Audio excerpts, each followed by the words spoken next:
Damn, son, where'd you find this?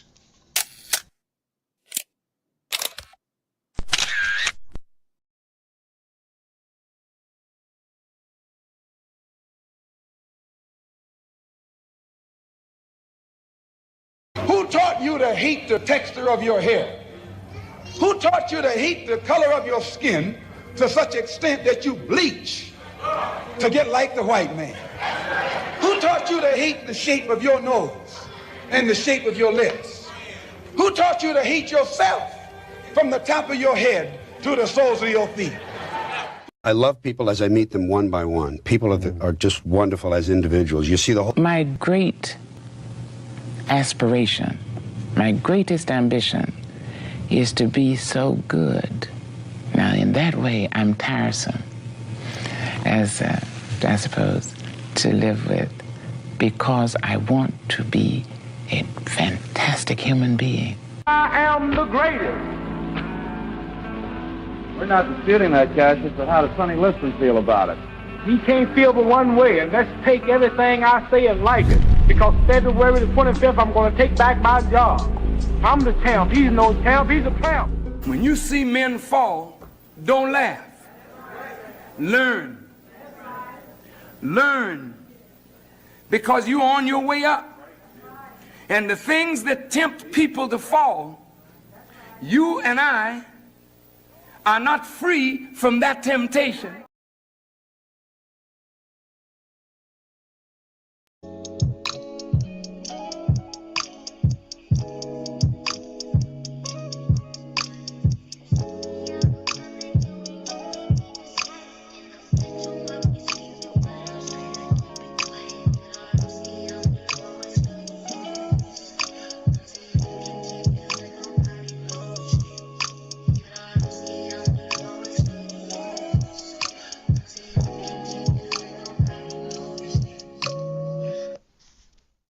Yo, what up, peoples? Happy Sunday. It's good to see you. Good to be back.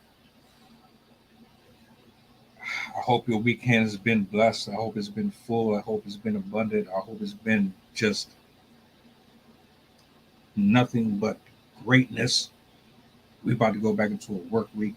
And I know it's about to be busy. I know it's about to be hectic. I know it's about to be a bunch of different variations of trial and tribulation falling on a lot of us. So before we even get started with the discussion right now, I want to send my thoughts and prayers to everybody that's about to prepare to get on the road. I hope you got your laundry done. I hope you got your mental right. I hope and pray that you are in a better space today than you were Friday. Nobody wants to have a negative outlook on life or just a negative outlook on their walk. You know what I'm saying? And sometimes it's easier said than done. I hope and pray that this is a blessing one. I hope this is a very productive one for everybody. I hope that you have a chance to be a testimony. I hope you have a chance to be an example that God is real, that he exists. I hope and pray that by the end of this message and conversation that we get something out of this as a collective and we don't leave here the same way that we came into the stream. Thank you for all the shares, the likes, the reposts. I appreciate all the love, the comments. The smallest gestures mean the most to me. I do got my partner in the build. I'm waiting on him to cam up.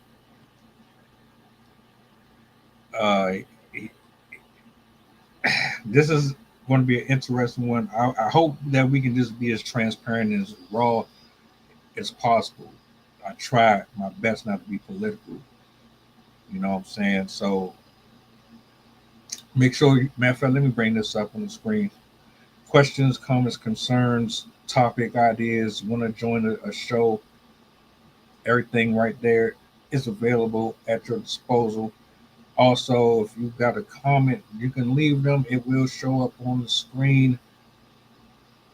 if you agree or disagree with anything. I have dropped a couple of videos today, a couple of shorts. Check those out. Six Rings, man, Desperado. I don't know what you're going by these days. If you are in the building, if you're ready, let's go. Talk to me. Matter of fact, hold on real quick. Let me get this right. Get this right.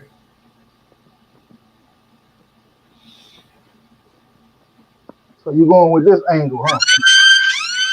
Yeah, I figure I'll switch it up today. All right. It's Sunday, brother. You know, got the chores done, everything cooked out, laid out for you. Yeah, you know me, man. I don't like to do things last minute. All my stuff is done Saturday, so I ain't got to worry about any of that on Sunday. I can just kick back and.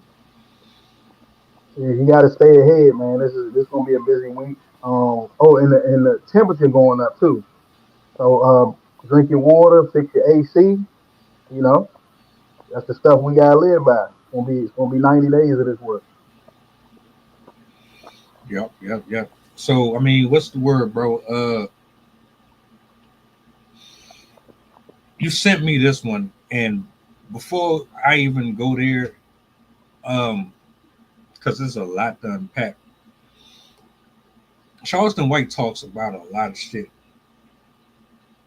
A lot of shit. This ain't our first rodeo with Charleston White.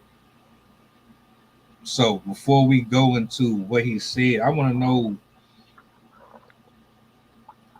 how do you feel about him in general, overall, about his messages, about his character, how he conducts himself on social media? How much stock do you put into him? How much value and how much weight do you hold him to in terms of his messages? Because I think that moving forward with this conversation is going to matter a lot. Well, it depends on what you. To me, it depends on what you're interested in. He's a very colorful character. Um, you it depends on what you're looking to hear from him. Some shit he say on there that people's not really buying it or they're not interested. It sound crazy, and some shit he say on there, you know, you want to sit down and listen to it word by word. It depends on what you can relate to, and some of it be spot on. For the most part, I look at him like he be spot on. He showed the examples and stuff or why stuff the way it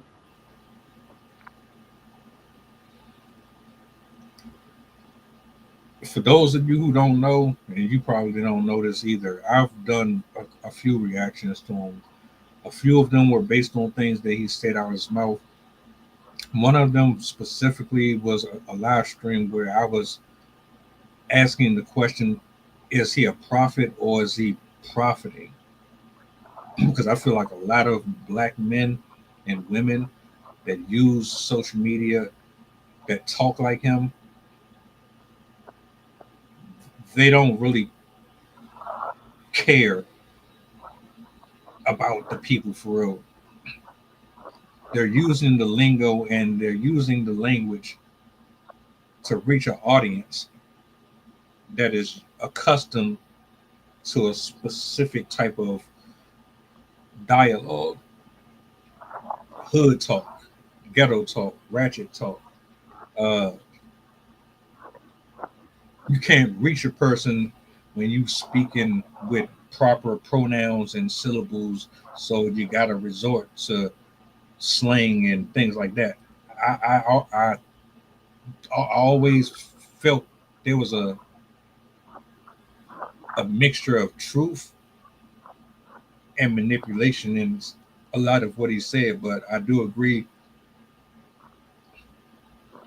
One thing I will give him is whether or not you rock with him or don't, or agree with everything he says, there is a certain point within his conversations where he speaks on some real shit and he makes sense, which is why we are having this particular discussion today.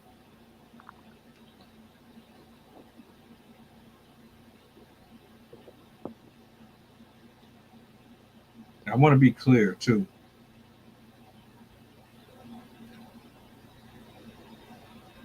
I don't hold biases. I don't hold back on how I feel about the black culture, because this is what this conversation is about for me. I don't know what you took out of it, but we're gonna get to that right now. Us as a black culture. Where you gonna play the video though? Well, I'm not gonna play the video because I'm not trying to get copywritten. That video got music in it that's going to get me in trouble, so I can't play that. So if you want to give them some actual context on what he was saying, then you can do that. I have no problem with it. All right, well, you go ahead and start it off. Of course you would say that. I don't know why you do that. It be your subject, but when it's time for you to speak on it, you don't have nothing to say. So I'm gonna do this. I'm gonna tell you what Charleston White said. Charleston White said that black people don't know how to handle confrontations outside of violence. Charleston White said, and I quote, "All we know how to do is pick up guns, knives, shoot and kill." He said he understands why people are scared of black people. He said he knows exactly why black people move their children out of black neighborhoods. He said he knows exactly why black people don't get along with other. He said a lot of it's probably going to sound unpopular to you and to the next person, but I'm listening to him and I'm not really mad at nothing he said. I don't think he's far off. I don't think he's exaggerating. I'm gonna stop right there because you're not about to get me to save you. You're going to put it in work.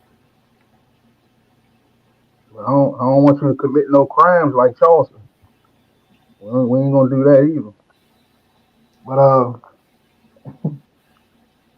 well, yeah, touching back on that, man. It's pretty much a stereotype video that classify the black race and the black people itself, saying that we don't stick together. We trash pretty much. We come from poverty. We broke, homeless. We can't own nothing, and we always stay down in the gutter. Pretty much a crab in the bucket mentality. So then he goes to say that if you go into the hood, we're gonna speak hood real quick. If you go inside the hood, even if you watch the movie Friday, that was the hood too. You always got somebody that's that's in the hood, but it's not trying to be about the hood. You know what I'm saying? So I think he was trying to touch on that too. Meaning just because somebody stayed at a certain place, that don't mean they gotta act like everybody else. You know what I'm saying? They should probably be temporary. They might not be with the drugs, the selling of the drugs and the robbing and the killing and this, that, and the third. They might not be on that. They might want better. So he said a part on there with the kids, you either make a way for your kids pretty much to put them in the suburbs, or you would do it like that, or or you turn your kids into monsters so they can survive where they at. That's what he said. You know what I'm saying? Because if you can't be like that and quiet and motherfucking timid and all of that in the hood and think that ain't nobody gonna test you because you're gonna get tested. Your metal gonna get tested in it.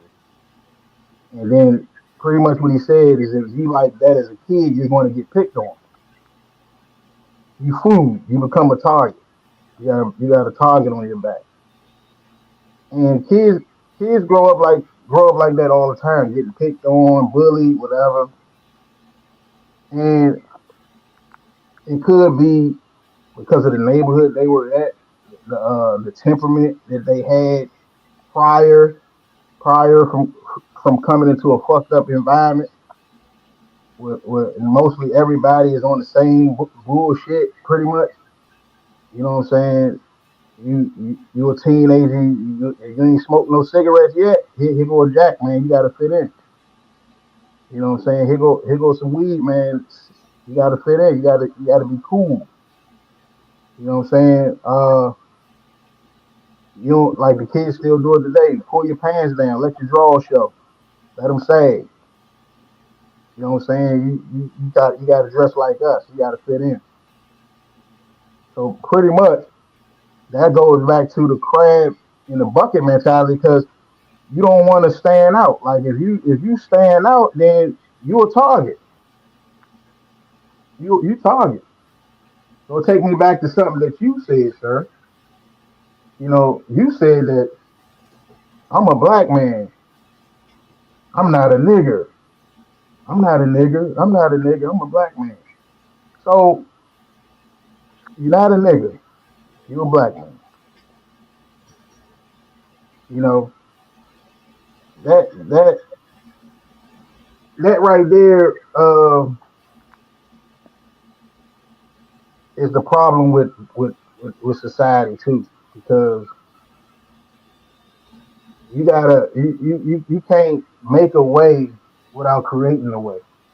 Meaning you don't want to be associated as being an ignorant ass, but you have to. Your environment is around ignorant asses. So if I see 100 ignorant asses and then I see you gonna be the 101 ignorant ass. That's the way it is. They're not gonna look at you no different than the majority. That's how I go. In order for you to separate yourself from that, you are going to have to demonstrate some things. And then let's just say you succeed. You demonstrate some things and you say, well, I'm educated. I got my own shit. I actually work. I drive my own car. I don't stay with my folks. You know, I'm independent. I'm on my own. I'm trying to work on my craft. All of that. You got all that going. But yet and still, look at the surroundings. You can contest to that. If anybody make an effort to better themselves and all of that, man, I want change. I want something different. I don't want to be like this, that, and the third. I don't want to be like this dude. He been shooting dope in his arm and he been snorting coke. You know what I'm saying? He always drinking that bottle every night. I want something different. Well, to me, a part of wanting something different, you got to see different. A lot of the time, people fall from their mission or their goals or whatever like that. It's because of their surroundings. Their surroundings is fucked up. You have to you got to see an example. I think, you know what I'm saying.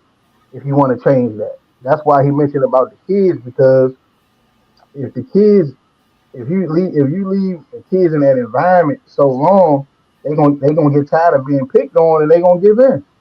They're gonna buy into the slang and the clothes, and the parents and all of that. And now it's strength in numbers. Now you corrupted. You corrupted a good dude. He's corrupted. Now he's doing the same thing. I got him on the block. Now he running from the police. You see what I'm saying? So it always starts up here. You gotta have a mind for change. It starts with you. But you have to change your surroundings, man, because if not, you doomed to be called amongst the majority. You will be mistaken with the majority that don't want no damn help.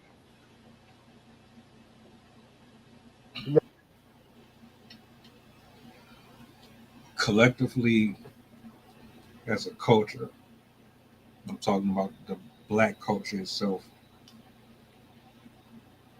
We, as intelligent as we are some of the most hypocritical and irresponsible amongst everybody, in my honest opinion, because we failed our generation.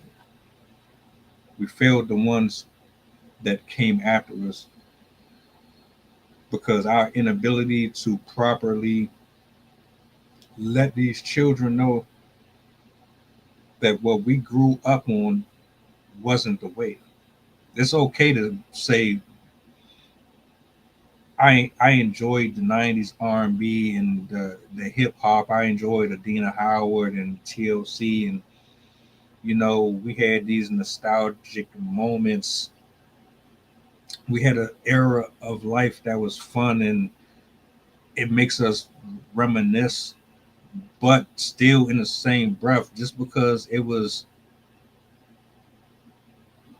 what it was does not necessarily mean that it was for the betterment of our future.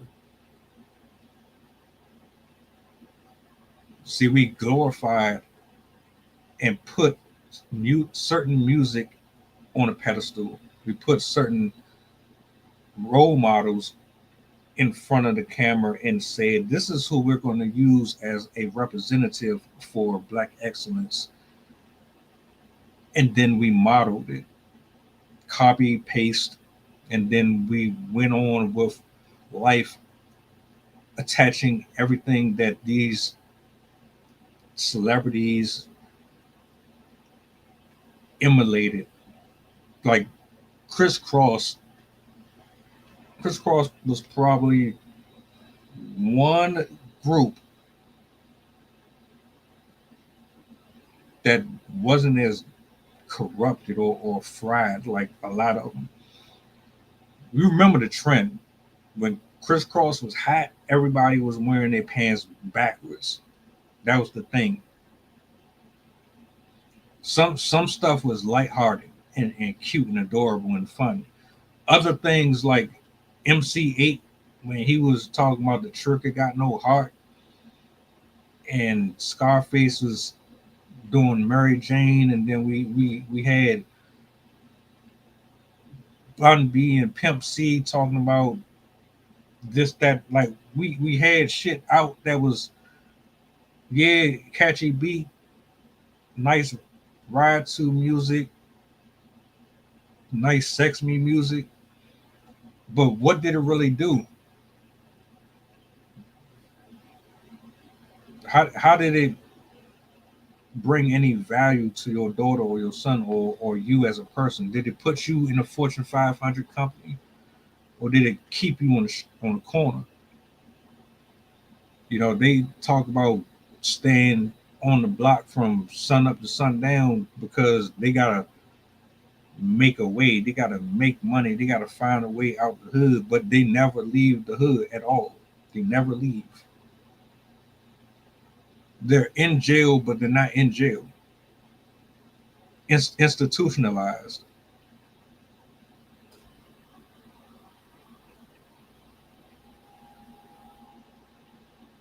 So yeah,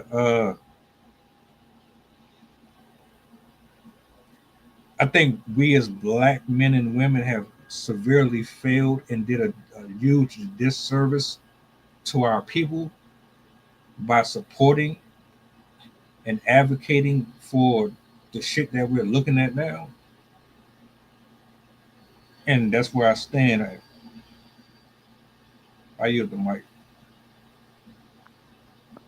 All right. I'm gonna touch on the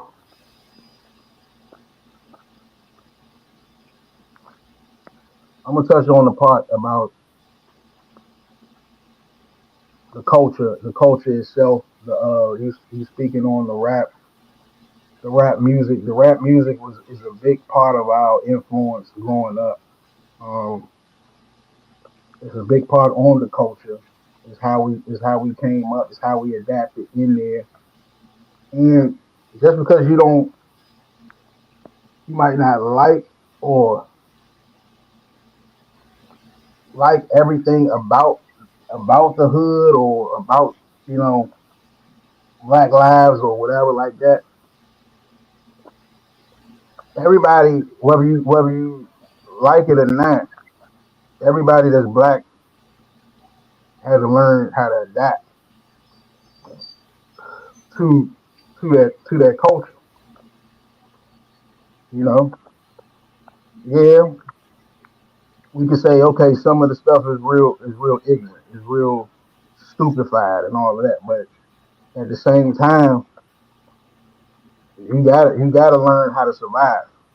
That's why when you take somebody out from around their surroundings and put them somewhere that that they have no idea or how stuff goes and no clue, you either sink or swim. You know, some people can adapt, some people can't adapt, and that's how it was. Tupac, music rapper, legend, icon, was the face of the '90s. That's how we came up. Movies like Menace to Society, Boys in the Hood, New Jack City. Shout out to Nino. That's those movies like that. They kind of shape the culture, the life. You know, even when you was in elementary school, like all of that, all of that started all the way back then. You knew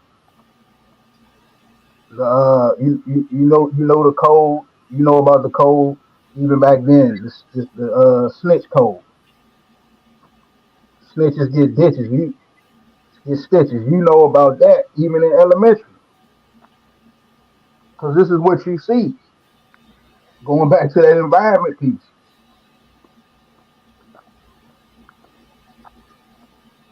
looking at people get high and tearing their bodies up, their bodies all ruined from drinking all that liquor, smoking all them drugs. All of this is in the community. So yeah, if you're amongst that, you are gonna have to adapt to that.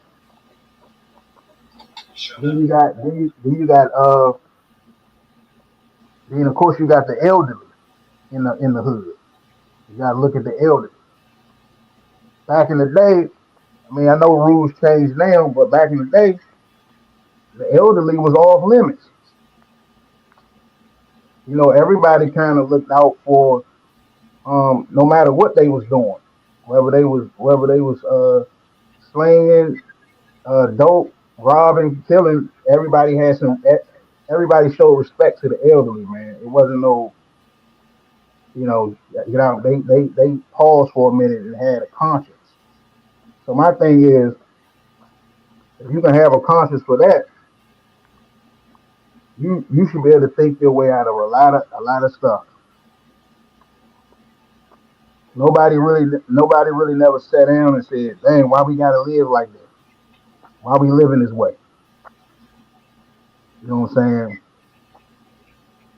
It's just even the movie that just came out, The Scroll. I mean, that shows some struggle for a black a black single mom trying to raise a kid. I spoke on it before. That wasn't meant to be. That wasn't meant to be that way in the society. And this crazy part is you didn't hear one thing about um my kid's father, like you actually made the child by yourself. Some women think that you created this human being on your own. Really? Okay. Well, stuff like that. It wasn't intent for them to be for it to be that way. But that's the type of stuff that became a normal. The unnormal became a normal. You had to adapt to that. And going to school, like you mentioned, Chris Cross, going to school, being as though we adopted the rap culture. You get picked on if you have if you don't have the latest shoes on. If you wearing some old shoes for your school shoes ain't up to par, you get picked on. That's just what it was. You had to take it. And if you couldn't handle those jokes, then it's a thing called "I see you at 3 o'clock." You don't want to handle them jokes? Then let's step out and I see you at 3. So that goes back to Charleston White saying that you couldn't handle a joke, let's just fight them. Because the one that's taking the joke, that's embarrassed. You embarrass me. You diss me. I gotta do something about that. That's the mentality. Going back to that mentality, that's the mentality of the black culture, the black neighborhoods. I gotta rep my street, even though we only 2 blocks from each other. I gotta make sure 4th Street is superior to the 6th Street crew. I gotta show them how we doing it over here. So that means I gotta get a reputation, right, to let everybody else know how we do it, so we don't get messed with. So disrespect in the black culture is not tolerated. We don't tolerate no disrespect.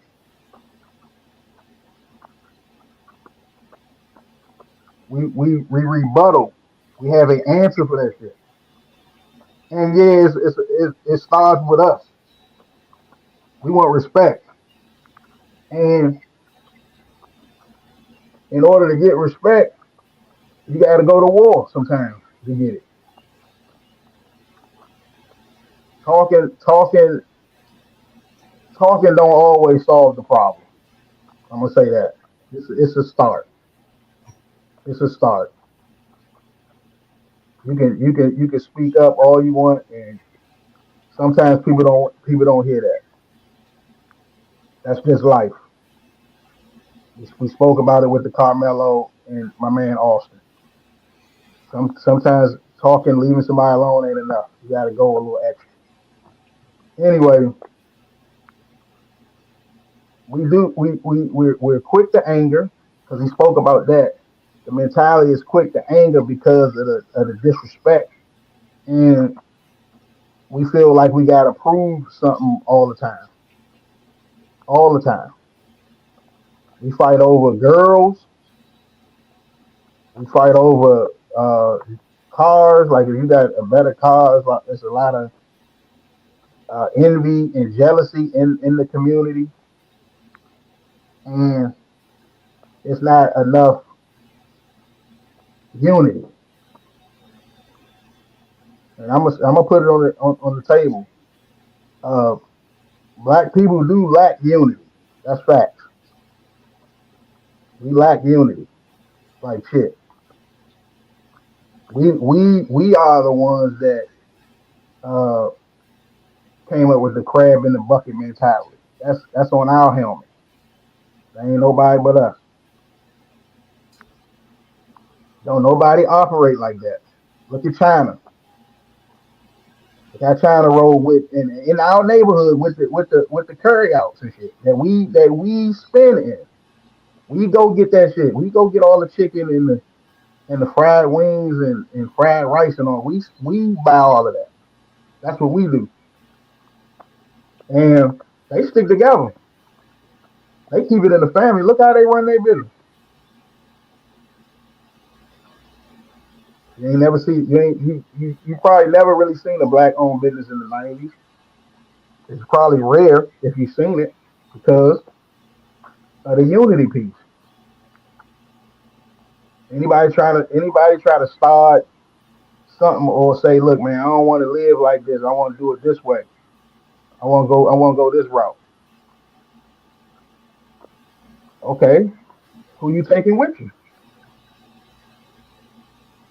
You can't do it by yourself. Who you taking with you? See, the reason why you can't do it by yourself is because you, me, everybody is in that glue together. We on that mousetrap together. You know how we always say the struggle real. The struggle is real. Harriet Tubman freed slaves, bro. She ain't just say, man, I'll let you. She didn't do that. She found a way and went back and led people. To me, that's being a real one. But the unity part come in, that's the main ingredient. The unity is when people think, the culture think that they above the fucking culture. And now we gotta kill you because you're not. You come from the same dirty ass bed and everything that everybody else came, and now you think you above all the problems, all the backlash, all the injustice. You think you're above all that. You think one man gonna change this shit? It don't go like that. It's unity is gonna change this shit. It's strength in numbers, not one person. So if that was the case, hell, Martin Luther King would have been enough. And what happened to him? You see what I'm saying? You need more. You're gonna need a lot more. And it gotta change people's thinking. They can't think about self. They gotta think about everybody. And I think that's the disconnect. You got The main disconnect is God is not present in all of our life. His teachings, his morals, the way he stands is completely absent.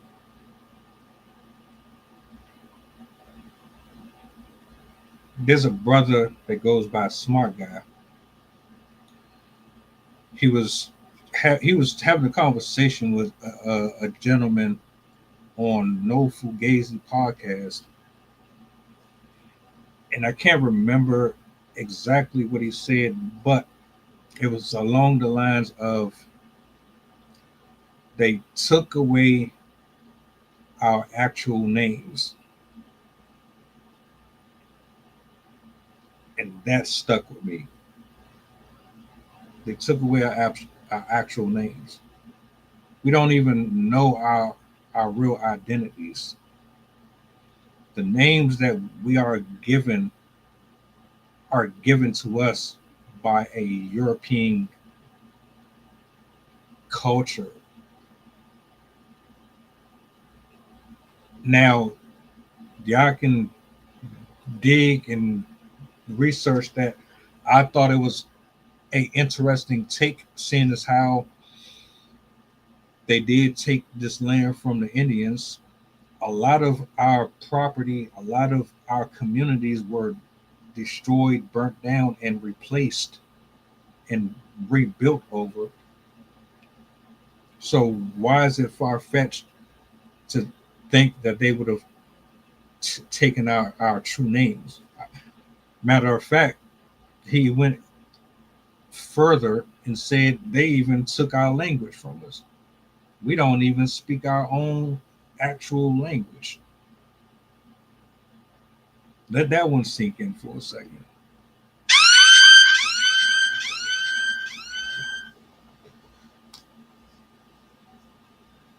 Everything that humans are right now is because of either the environment, the support system around them, a combination of all of it, or something far less noticeable. You don't have a lot of readers. We don't have a lot of people who go to the libraries or sit in front of a laptop and watch documentaries about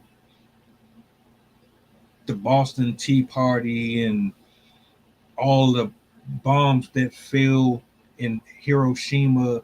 We don't have a lot of men and women who sit down and really look at the architect behind why we have been programmed the way that we have been. What is your real true identity as a black man or a black woman? I'm not talking about what Charleston White says or what I say or what YouTube says or what TikTok says. I'm talking about you, your culture, your roots. Do you know what percentage black you are and what percentage white you are? Do you know that most of us have a hint or a tinge of something of everything in us? Do you understand who you really are in the 12 tribes? Do you know that what language you speak of right now is not actually your language? It was given to you from someone else. Do you understand that the person that you are is a byproduct of what they've put out there into the community over the years that we've been alive on this earth? I did a reaction video. A show came out in the 70s, late 70s, 80s. The programming was going on all the way back to slavery, and even in the TV programming. This was a game show. The host is a pasty, pale white man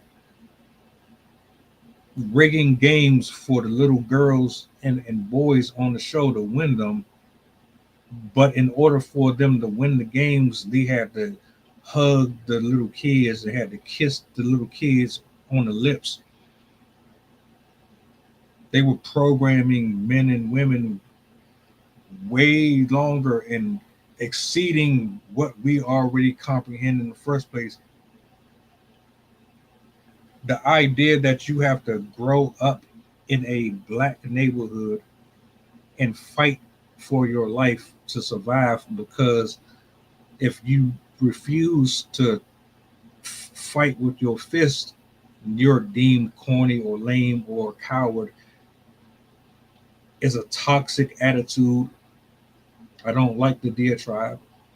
I don't like the idea that we can create our own rules of engagement and our own laws and systems that's supposed to, I guess, protect us. When and then, like, ironically, they don't really protect anyone. It's a prison cell. Every time you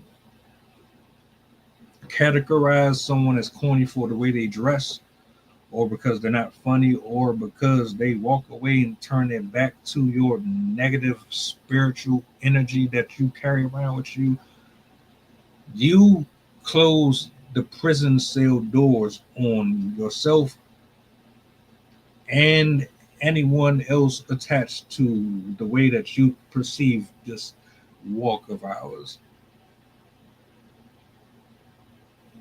Black people think they own property that they don't own.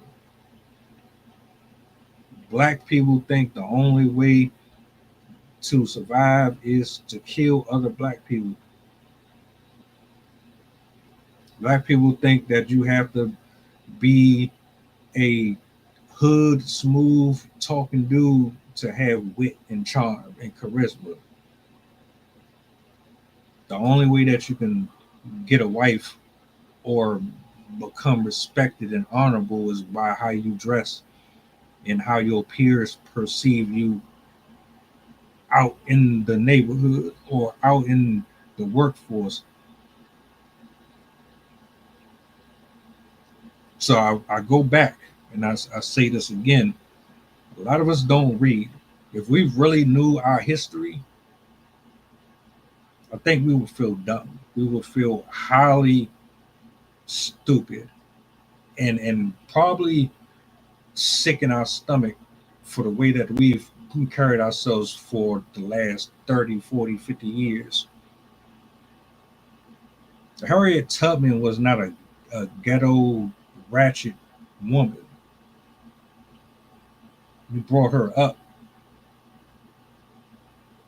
She was trying to live. She was not trying to die by getting hung and burnt alive and raped. Her reason for trying to survive and live was far different than the reason why we want to survive and live. The women and men who died at the hands of hateful ignorance, their outlook on life, their outlook on husbands and wives and children and the nuclear home and businesses and procreation and economical growth and abundance and spirituality was way different than ours. We are the most watered down versions of our ancestors in history. There's no doubt about it, no question about it. No child should be on social media shaking her ass, starting OnlyFans, dyeing her hair. No black woman or black man should be on social media flaunting guns, taunting their ops, calling their peers ops, having drive-by shootings. In all reality, a lot of this shit should not be going on. And the reason why it's happening is because we failed our own people. We can blame everybody else, and they've had their share of investment in the devalue aspect of it. But in all honesty, we failed ourselves by not holding each other accountable for the dumb shit that we do on a regular basis and advocate for and support. But you'll call me corny and say, oh, you're a traitor. Oh, you used to listen to this. You used to like this. You used to dance this. You used to do this. Well, yeah, I did. I don't do it no more. Why? Because I know what this shit means. I know how demonic this shit is now. Just because I don't fuck with something anymore does not mean I'm a sellout or a traitor. It means that I woke up and I see things for what it is now, and I don't want no part of it.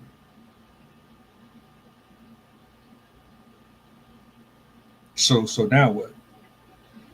Can't say Charleston White is inaccurate because a lot of that shit was really real spill. We sit up here and argue back and forth.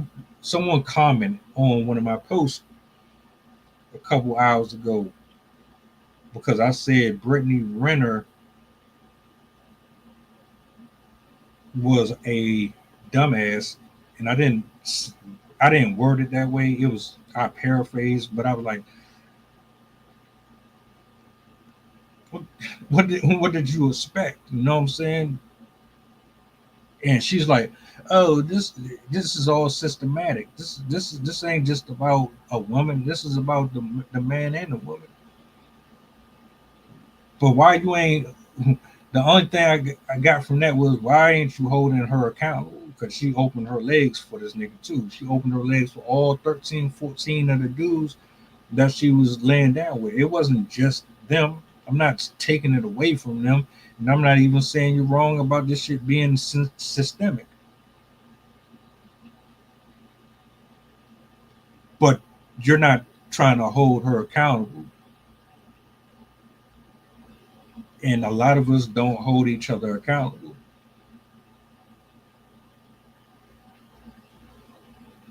I yield the mic. Yeah, that's some wild stuff right there, bro. I think accountability should go both ways. I agree with that.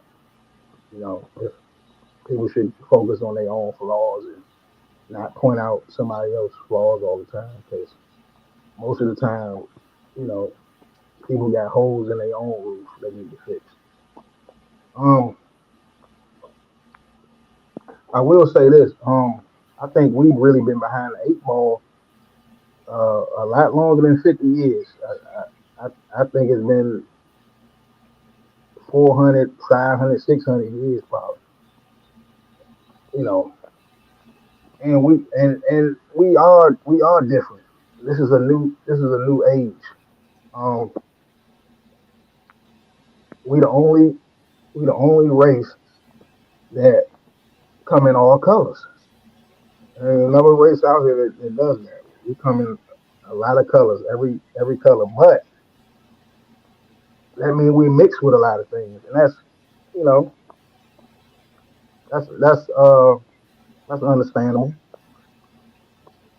But the treatment though, that treatment, being on that glue trap, stuck down, held down, is what's equal. That's the equality that you get. Everybody gotta have a starting point. So that's why I say that struggle, bro, is always real. And it's just sad when, to me, it's just sad when somebody recognize they faults, you know what I'm saying, recognize they pass and want to change something. And our culture treat our success, you know what I'm saying, like it's a stunt. You know, we got to cut that out. I'm gonna point that out. It's a lot of haters in the black culture, man. It's a lot. You know what I'm saying? And if you wanna draw the line and draw the barrier right there, we can just go ahead and put the line right there. We could just say, let's just say in the black culture that every hater to somebody's success or what somebody's doing great or changing in their lives, because you just mentioned a piece about you not liking this no more. That's called growth. It ain't nothing wrong with that. We can't stay the same forever. We learn every day. You know what I'm saying? So the shit that I've listened to and probably like shit back in my 20s and stuff like that, it don't certain stuff don't have the same interest. It's not the same. It don't supposed to be the same. You supposed to change. You supposed to grow. You supposed to find out new shit. Ain't nothing wrong with that. But I'm gonna say that line in the sand when it comes to the culture with them haters, them are called the niggas. Period. See, because if they wasn't, then why they not trying to make a change and figure out their own system? That's what make them be who they are.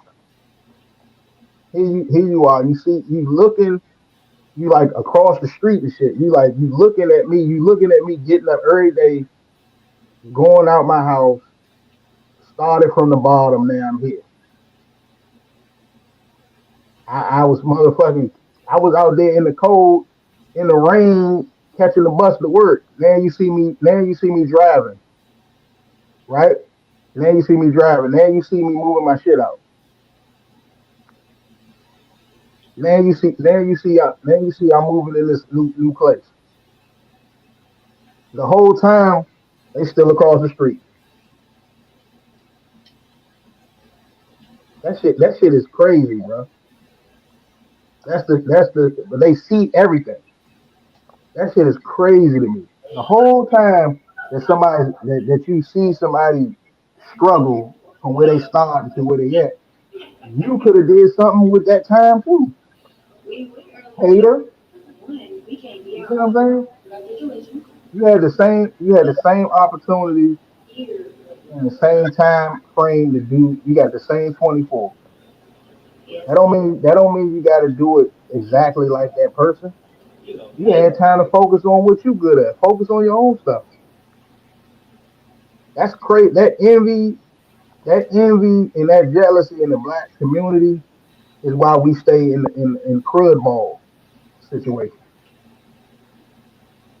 That's why we always like in debt. We don't want to help nobody. We don't want to see nobody come up.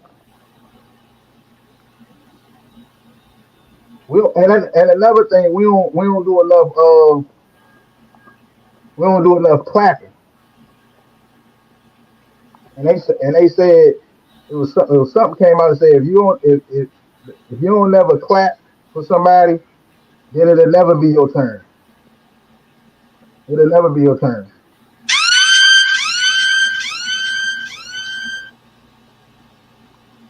We need more leaders because if anything we can learn from back in the day, we had that. We definitely know we can do that. We seen it. We need more leaders. We had a first black president. People saw that happen. You know what I'm saying? So it's greatness. My thing is, I think it's greatness in everybody. It's about making that step.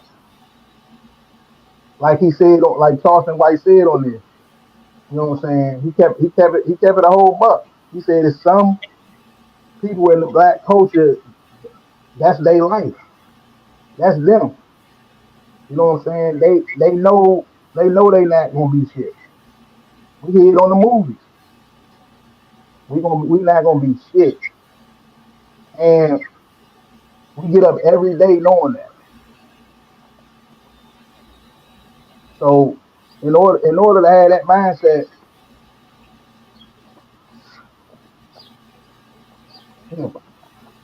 it's pathetic. I look at it like anybody can change. I'm not gonna hold nobody to a level of mediocrity or just piss poor. I think everybody can turn it around. But when you see people getting themselves out of that situation, man, understand this as a culture, you can do the same thing. Martin Luther King wasn't the only black leader, bro. You had Malcolm X, he did it another way. You know what I'm saying? You got the examples from the past. I call Harriet Tubman a real one just because she looked out for people. That's called being a real one to me. You know what I'm saying? She stood on business. Rosa Parks didn't want to get up her seat. She was tired. Her feet and all that. They locked her up. Standing on business. made a change. That's what it's about. These people we talk about today, they consider heroes. They consider examples of how to do it. You ain't got to glorify the streets and all that. I just think that's people that gave up in the struggle. There's people in the culture that they don't see no way out. Gang banging is hot is all they know. So yeah, you can be in the hood, but you don't gotta be about the hood. You know what I'm saying? You gotta be aware though. That's all I'm saying. You gotta be self-aware. You gotta know what time it is. And I think most most of us have to keep that in the forefront. You gotta know what people's mindsets at.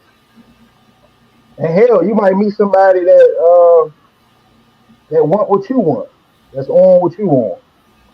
That's not trying to be a stat like out here. Because there's a lot of people that's a straight stat. They gonna live by this culture. They gonna die by this culture. That's just what it is. You know what I'm saying? And if that's the way they want to rock, that's fine. But I'm stepping over that shit.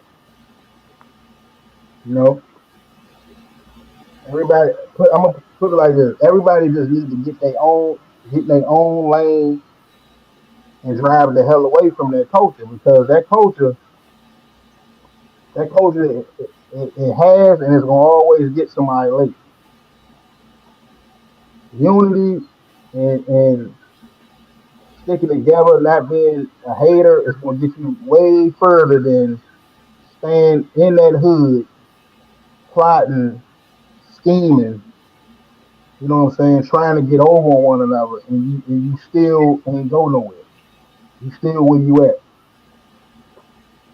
You think taking from another motherfucker that's don't have the same shit you have and make you be a millionaire or you glorifying that? You just came up. How did you come up? Because you still where you at. You ain't make no big moves.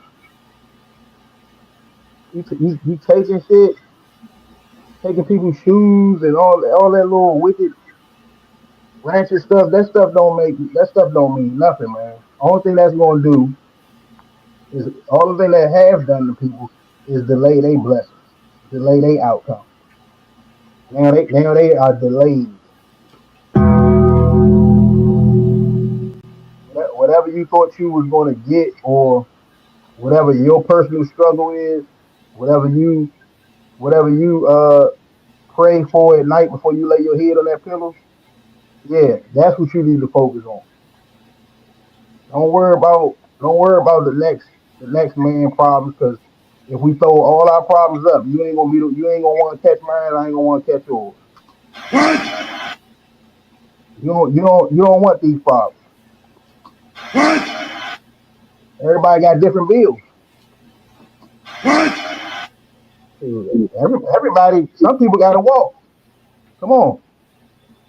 So when you really put it all on the table and get into the meat and potatoes of this whole thing, you know, you want to look out for who you can look out for.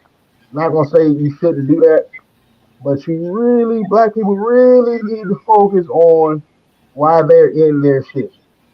Why? I think you can't help nobody unless you help yourself. I'm gonna say that. Once you help yourself, you can be a help to others. Once she found the way, she knew the way to go. I can take others there. And when I say take others there, that means once you find a cure for your own disease, because make no mistakes about it, what Charleston White was talking about with the community is a black disease. It is a disease. The whole damn conversation is a disease. It's a mental disease. You know what I'm saying? That how we stereotype ourselves and how we shit on each other, thinking we gonna get ahead and we still in the same place. That's pretty much what it is. You're not getting ahead. You think you are. You gotta break grounds out this motherfucker. Break generational curses. You know what I'm saying? And we gotta be on that today. And that's pretty much where I'm at with it, bro. You good? The only way we're going to be able to make any individual changes is if we individually change ourselves. You know what that means, right? Self awareness, self reflection. Look in that mirror. Do you see demons or do you see angels? Which one is winning more? Is it Satan or is it Jesus? Whose side are you on? Who are you living for? Who are you walking for? What do you dedicate your life to? What are your responsibilities? What do you pour into? What are you investing in? What investments are pouring back into you? Are you a slave to the ideals and the perceptions of society? Do you allow social media to run your personality? Do you allow social media to control the narratives in your household? Does social media run your family? Does social media run your relationships? Does social media run your career? Does social media run you in general? A woman just got fired as a nurse because her life was dedicated to TikTok. She was a registered nurse. She's taking care of your loved ones, but she's live streaming on TikTok, handing out medicine to patients while she's on the clock. Does that sound professional? Does that sound like somebody you would feel comfortable looking over your grandparents or your sick niece or your sick uncles? Does that sound like black excellence to you? Does that sound like someone who has respect for elderly people? Does that sound like someone who has respect for the culture or themselves? She got fired because she was putting personal information of a patient on Facebook. And then she spends the block on YouTube and on all of these different spaces asking for a GoFundMe, like we supposed to pay for her shit. You got yourself fired. You did a dishonor to all nurses who take their job serious. You dishonored black women, and you dishonored men and women who take this position seriously on a regular basis. I can imagine walking in and seeing you on TikTok doing a trending dance or some shit while my sister or somebody is sick, laid up with tubes and shit in their mouth in the room, and you out here doing a special dance to Miley Cyrus or some shit. That's some crazy shit to me. The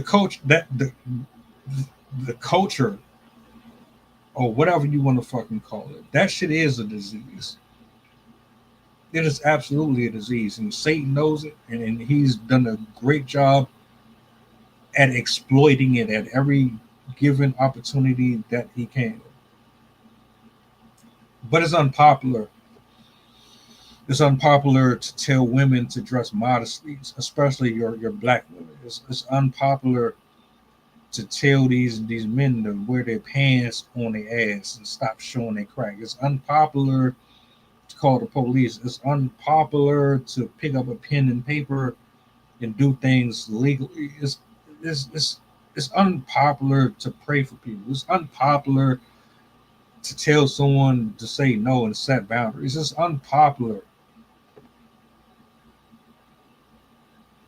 They've dwindled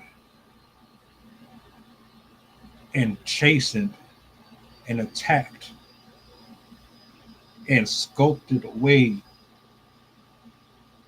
and what it really means. Like if you really knew yourself, if you really knew yourself as a woman and as a man, your outlook on your peers, on humans in general, would change dramatically.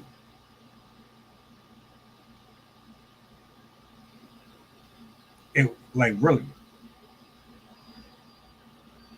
Most of us are only looking at this in one way. We got a lot of blockages. In Yu-Gi-Oh, he had two spirits in him, and he couldn't figure out who he was. He just forgot his entire identity. All he knew is that he was inhabiting a young boy's mind. He was a card player. So he would roam inside Yugimoto's mind all day. And there were corridors upon corridors, a bunch of shit that was locked off. He couldn't get in them. That's most of us. We got a lot of blockages. We're not fully tapped in to every part of our identity, so we don't really understand that a lot of the stuff that we caress and we cusp and hold so near and dear is probably worthless. This shit is absolutely a cancer. The culture. So there's two different versions, two different cultures. I don't have a name for it. The culture that people are celebrating and living in now, and then the one that I remember. I'm not on board with this version of it because this version of it has done nothing but offer death, STDs, prison, and a bunch of envy and jealousy. The only reason you're envious and jealous and spiteful and covetous is because you don't know yourself. If you knew yourself, you wouldn't feel the need to compete. You wouldn't feel the need to be threatened. You wouldn't feel the need to be stagnant and lackadaisical. All this shit is programmed, it's systematic. I thought it was pretty clear and pretty obvious. So either I'm tripping or maybe folks just would rather ignore that and walk in their delusions continuously because it might seem like at the moment it feels better to be ignorant to the truth. But I'm not doing it.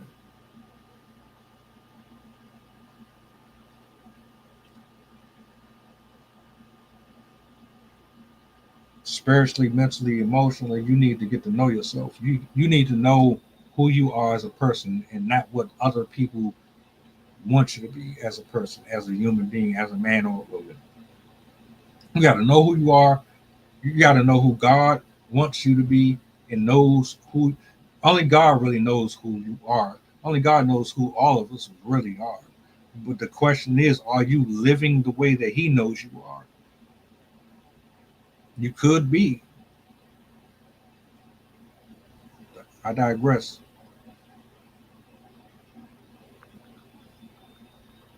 Yeah, that's a true statement because you know it's it's easier to talk the talk, but it's harder to walk that walk. When it's time to walk it, it's time to walk it. And I think that's what most people running a roadblock. They have a roadblock with that.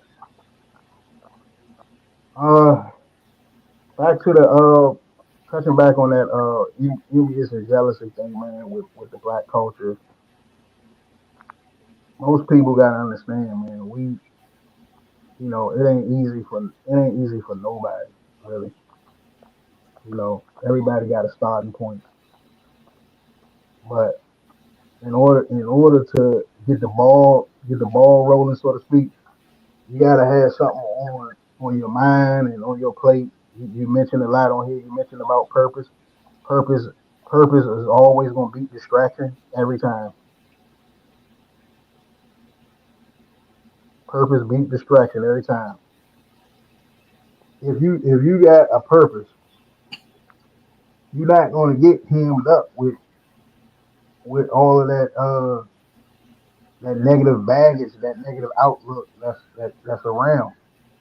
I mean, I seen it with my own two eyes. I seen people try to be functional and do it by the book. Be a good abiding citizen in a dysfunctional environment. Like you work hard, you go get your check, your name on your check. But yet when you get home, you got you got people cheating dice and they sitting on your steps. They won't even let you in your house. You gotta walk past a lot of dealers to get in your door. You see what I'm saying? That's the environment that you in. But that's not what you know what I'm saying? That's not what you're participating in. You just this is what you see. You observe that type shit. That don't mean that's what you on. And just because you come up out of that, because I think that's what most people strive to do. That's in the projects that had a hard life, didn't know what it's like to not have no food in the refrigerator. We spoke on it with them kids from Philly. Yeah, they know what it's like not to have no clothes to wear, no clean clothes. All that, all that's in there in that culture. And when you come from that, that's the to me that should be the lighter fuel and the fire in your ass to to stand up out of that and want something better for yourself. Because although most people can say they had rough conditions, we both can probably contest to that. That don't mean you guys stay there. You don't most most people is staying in a place or standing in a mental situation that they started out to be, you know. But it starts in the mind first. You gotta beat the demons and stuff that's in your head. Like my man Randy, you got voices in your head. You gotta beat that to move forward, to get better, to want better and then get better. And once you do that and you really navigate and show somebody the way, you don't supposed to forget where you came from. I think that's what be going on in the culture too. People find a way out and da da da, and they see all this confusion and problematic issues like they wasn't just in those conditions. That be killing me too. Like you got motivated to improve your conditions, and you supposed to salute anybody that's got a mind like that. I seen it happen. I seen people walk and start driving. I seen people came from those rough conditions in the home, and now they don't have now they in a clean home. You see what I'm saying? They in a better neighborhood. You know, went from gunshots to peace. You see what I'm saying? It's a lot of those examples still exist, and I just think people need to remember where the hell they came from, even after the fact, because you got certain people that might get a little success, but just because you might have certain things, or I'm gonna say the material things, the cars, the jewelry, or whatever you think is bomb, you still didn't feed your mind. You still pour in your mind. So you think you got all of that that the material thing, and then you think you're gonna take use that as a success. I got the latest shoes. I got a nice car. I got all of that, and you use that to stunt on and belittle people that's not on that in your same environment in your culture. Belittle, no, you belittle them. You don't inspire shit. You're supposed to inspire people. That's the problem. It's not enough inspiring going on. So that's another key of the jealousy and envy in the culture because people purposely do that. We've seen that before, and some of those people have got they become food. I'm gonna just say that they become food for the people that's hungry. You can't do that. You can't go and get all of this shit, and you know they not popping, and then you gonna come back with a bling on and all this shit that you know that's not amongst your surroundings, and think you gonna just be the only one. It don't work like that. That's why I said you can have success, but don't forget where you came from.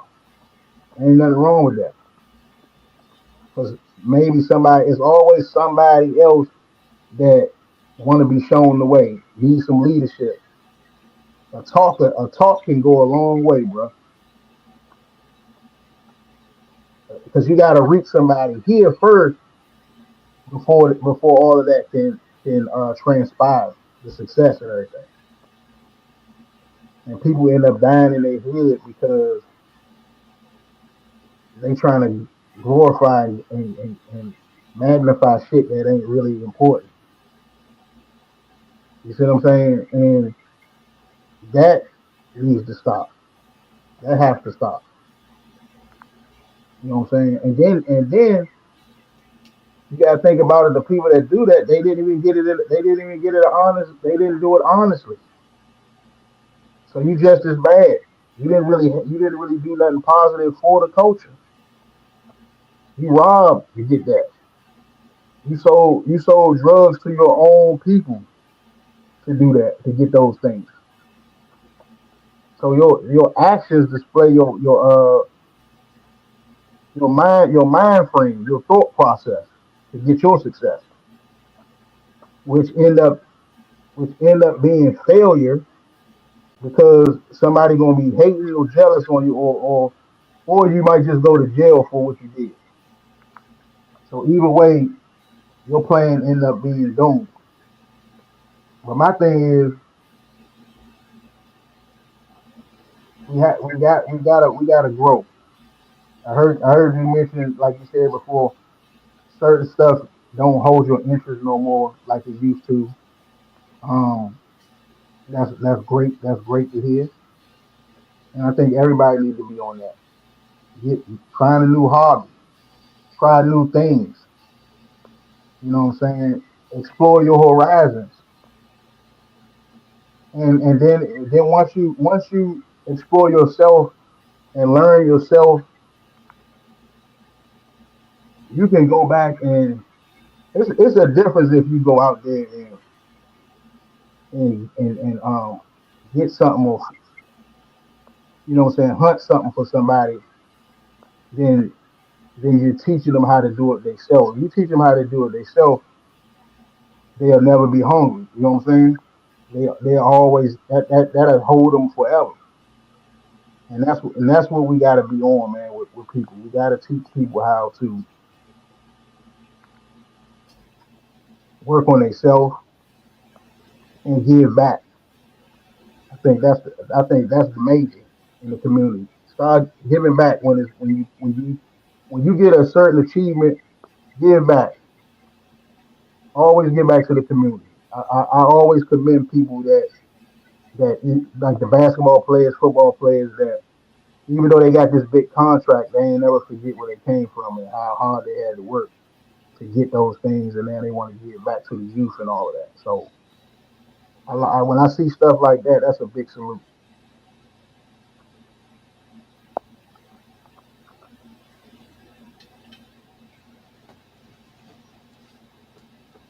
My my final take on this entire thing is, you know,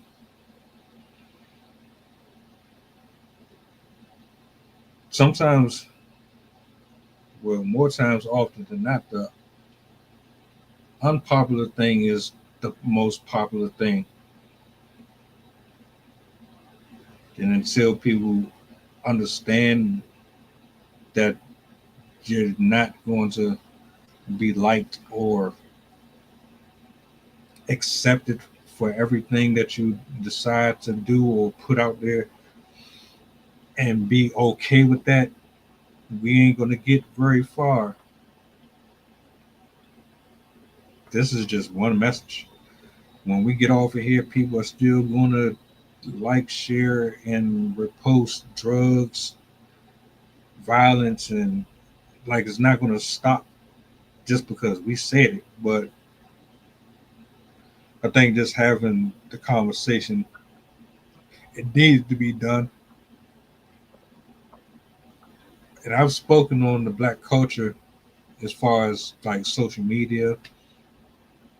I did a video on black fatigue. It's just, it's not going to switch up overnight. This shit has to continuously be a reoccurring discussion because it's got to register in somebody's head. As far as going back to the hood, I ain't going back a goddamn place. If I make it out, I'll reach out to you via satellite, my nigga, via social media. My ass ain't stepping nowhere back in the ghetto. Shout out the good times. Good times. The ghettos. PNB Rock lost his life over some stupid shit because of jewelry. Posting that location. Like a lot of people be man, nah. That's a whole nother thing too. The ghetto and the hood, we call that shit that is because we made it that way. We don't care about our neighborhoods and shit. We the ones who destroyed the shit. Think about why it's called the hood, why it's called the ghetto. A house can be a house, but you can't have a home without a person to make it a home. So the same rule applies to the whole hood narrative. You make it what it is. You make your community what it is. I think it's an injustice. I think it's an injustice with that hood stuff.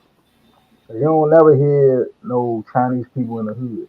You know what I'm saying? Or this white people got their own hood. Like it's an injustice, and it's a stereotype for sure. And also, we've been placed in the hood to say you in the hood. You if you want to get out the hood, you earn your way out. We the only people that gotta earn it. You earn your way out of there.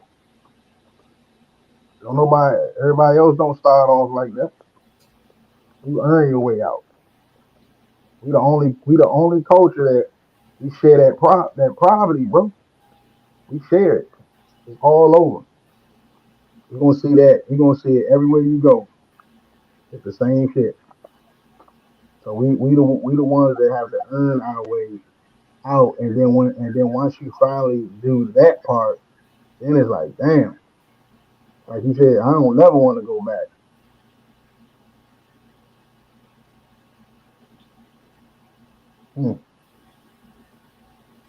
The ghetto. Nothing but the girl. Yeah, I'm good. Well, on a serious note, this is a pretty good discussion, man. I hope it help or at least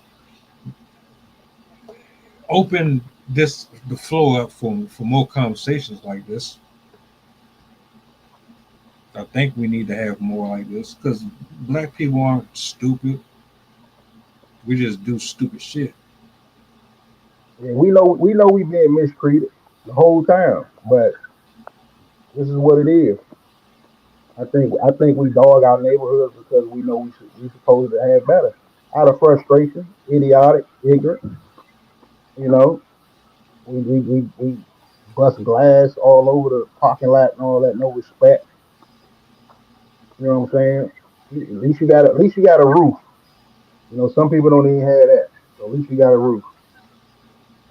So like you said, you gotta make the best of your conditions, even though it's a rough one, and try to make it a home.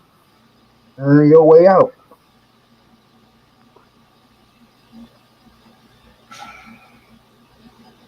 Good show. Good show. Salutes to everybody who tapped in to eat this evening. I was about to say tonight. We will, well, fresh new week. You know, we about to kick off. I got some new shit I'm about to drop here. I got some stuff coming on now. Uh, Outside of that, the virtual open mic I'm trying to get done this week. Hopefully, fingers crossed. Shout out to Rob, Sydney, SM for pulling up for the stream today. Do me a solid, like, share, subscribe to the YouTube channel. Follow me on Twitter, Facebook, Rumble, Kick. I'm everywhere. Hit me up. Hit